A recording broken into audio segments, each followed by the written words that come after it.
Bom dia, uma segunda-feira maravilhosa para você, que Deus abençoe a sua semana, que você possa provar da bondade do Senhor, que o amor ágape do Deus Pai venha sobre a sua vida, sobre o seu coração, que você se sinta protegido, sinta protegida, sinta amado pelo Senhor. Deus é maravilhoso, Ele amou o mundo de tal maneira que deu o seu Filho unigênito para que você não pereça, mas tenha vida eterna. Então, existe amor maior que este?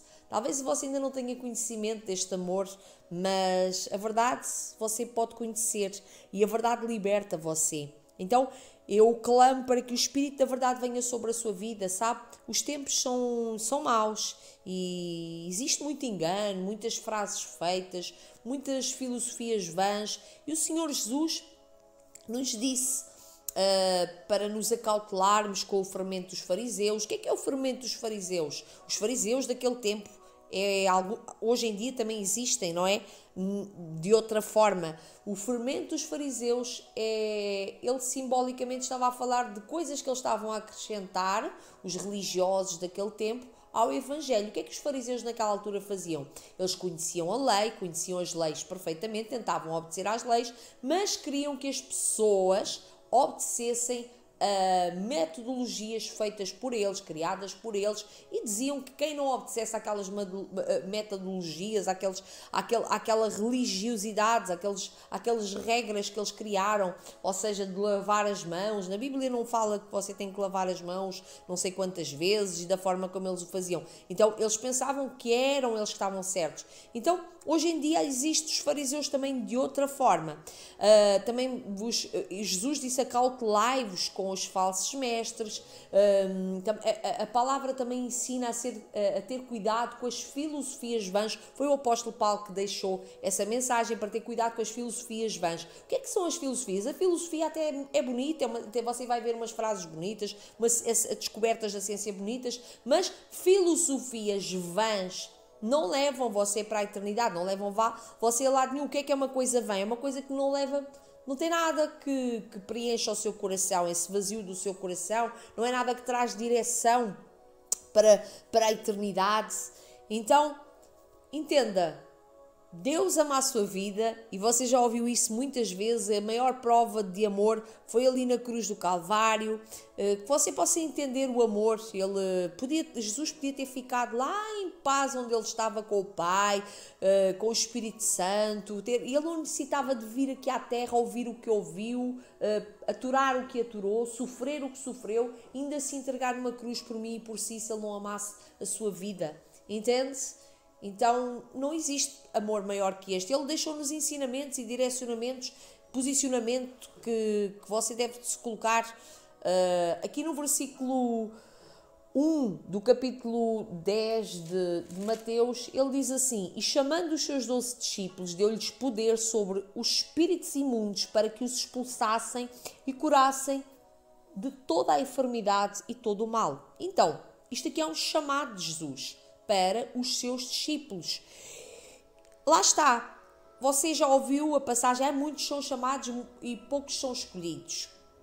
Isso está escrito, isto está escrito. E aliás, eu gostaria que você analisasse depois de quando eu terminar aqui esta oração e esta mensagem, você analise nas escrituras se o que eu disse está alinhado com o que está na Bíblia. E você deve fazer isto não só comigo, deve fazer isto com as mensagens que você ouve. Às vezes uma pessoa pode se enganar a dizer qualquer coisa. Quantas vezes eu já me enganei, que Deus tenha misericórdia de mim, mas uma coisa que Deus me dê sempre a graça e sabedoria e temor a Ele é para que eu nunca coloque palavras na boca de Deus que não são dele, acrescente coisas que não estão, nem fariseu. Deus me livre e guarde, e Deus livre também você e guarde você, em nome de Jesus. Amém?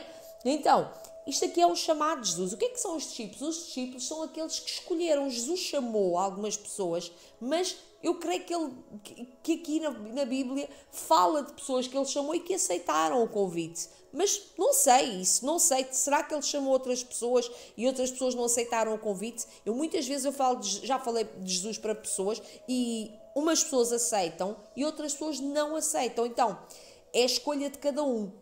Só que eu não posso alterar aqui o que é que Jesus mandou fazer. Ele chamou os discípulos, aqueles que andam, que aceitaram Jesus, aceitaram andar com Ele. E essas pessoas têm poder. Ele deu poder a essas pessoas. E está aqui no versículo 7. E indo, pregai dizendo: o reino de Deus é chegado, curai os doentes, limpai os leprosos, ressuscitai os mortos, expulsai os demónios, de graça recebeste, de graça dai. Então isto é um chamado para os discípulos. Há muita gente que pode pensar assim, mas isso foi para aquele tempo, porque as pessoas têm sempre qualquer coisa para dizer, não é?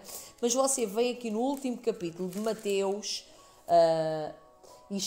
no último capítulo, Mateus, versículo 18, diz assim: chegando Jesus, falou-lhes dizendo: todo o poder me é dado no céu e na terra, portanto, ide e ensinai a todas as nações, batizando-os em nome do Pai, do Filho e do Espírito Santo, ensinando-os a guardar todas as coisas que eu vos tenho mandado. Olha aqui, ele está a mandar os discípulos,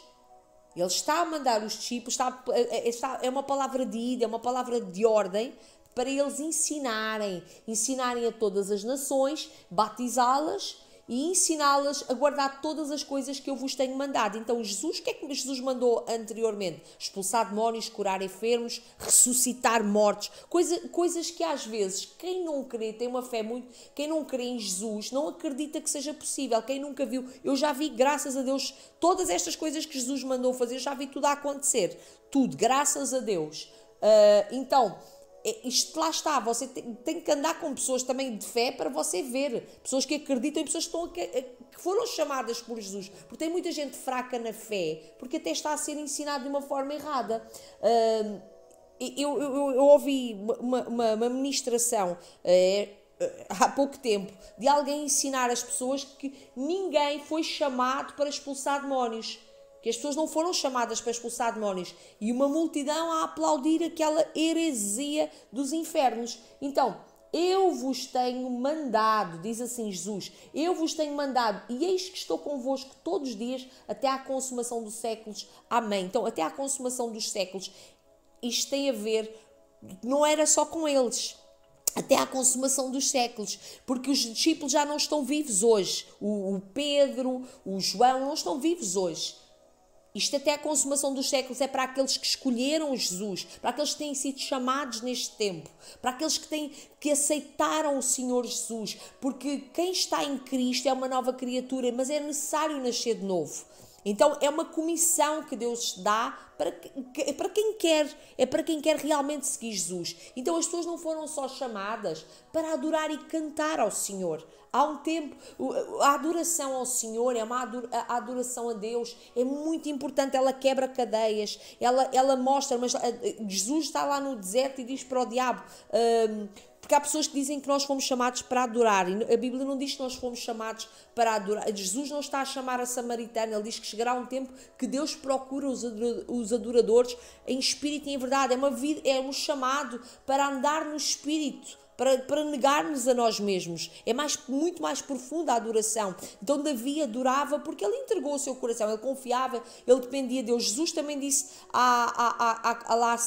lá ao diabo no deserto, Jesus disse: só a Deus adorarás e só ele prestarás culto. Então, porque o diabo queria a adoração para ele, e Jesus disse-lhe esta palavra: só a Deus adorarás, e isto é um mandamento também, só a Deus adorarás, só a Deus adorarás. Então, a minha adoração tem a ver com a minha entrega, com a minha obediência, porque se eu não adorar a Deus, se eu não obedecer a Deus, será que se eu não obedecer aos mandamentos de Deus que eu estou a adorá-lo? Amém? Então, é muito profundo, tenha muito cuidado com os falsos mestres, tenha muito cuidado com as filosofias vãs, tenha muito cuidado, que Deus possa orientar você na verdade, encher você do Espírito Santo da verdade e revestir você com o poder do alto. Eu posso orar por si, eu acho que já orei um pouco, mas, amém? Paizinho querido, eu quero agradecer por cada pessoa que está aqui comigo, Pai. Eu peço que o Senhor traga luz sobre cada coração, sobre cada mente, que o Espírito da verdade venha sobre cada um, Pai.